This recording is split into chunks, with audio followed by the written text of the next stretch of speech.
Director DJ Mohan. Recording and mixing by Tinku Sahani. सीमावा पा बड़े भैया देश के सिपाही हो। सीमावा पा बड़े भैया देश के सिपाही हो। बहिना के रखी बिना सुना रही कलाई हो। बहिना के रखी बिना सुना रही कलाई हो। सीमावा पर बड़े भैया देश के सिपाही हो।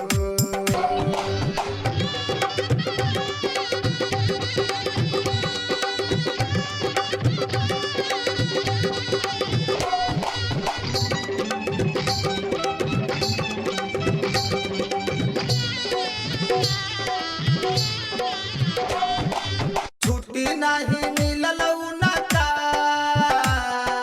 घर नहीं अइले हो। छुट्टी नहीं मिलल उनका घर नहीं अइले हो। सुसुक हमरो सोजिया रह गइले हो। सुसुक हमरो सोजिया रह गइले हो।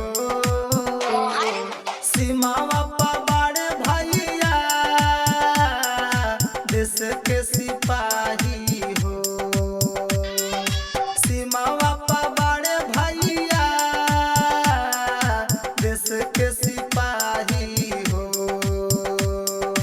बहिना के रखी बिना सुना रही कलाई हो।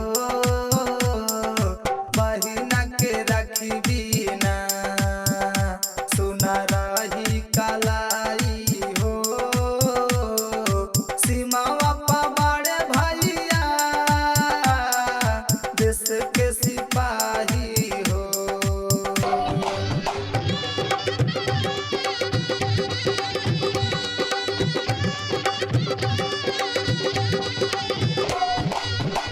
Ankita digital recording studio Campierganj Gorakhpur. आजू राखी के दिनवा भैया ना पास बड़ुए। आजू राखी के दिनवा भैया ना पास बड़ुए। पूरा भारत देशवा के अरे उनका पे नाज बड़ुए। पूरा भारत देशवा के उनका पर नाज बड़ुए। सीमावा पर बड़े भैया देश के सिपाही हो। सीमावा पर बड़े भैया देश के सिपाही हो। बहिना के रखी बिना सुना रही कलाई हो। बहिना के रखी बिना सुना रही कलाई हो। सीमावा पर बड़े भैया देश के सिपाही हो।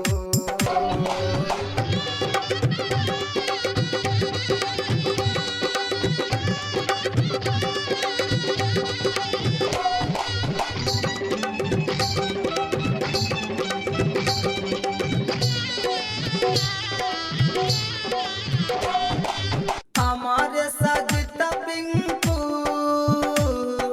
देशवा के बेटा हो। हमारे सजिता पिंकू देशवा के बेटा हो। राहे सलामत भैया इहे दिल दुआ देता हो। राहे भैया इहे दिल दुआ देता हो। सीमावा पा बाड़े भैया देश के सिपाही हो।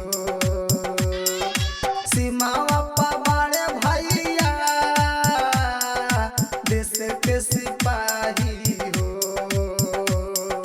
बहिना के राखी बिना सुना रही कलाई हो।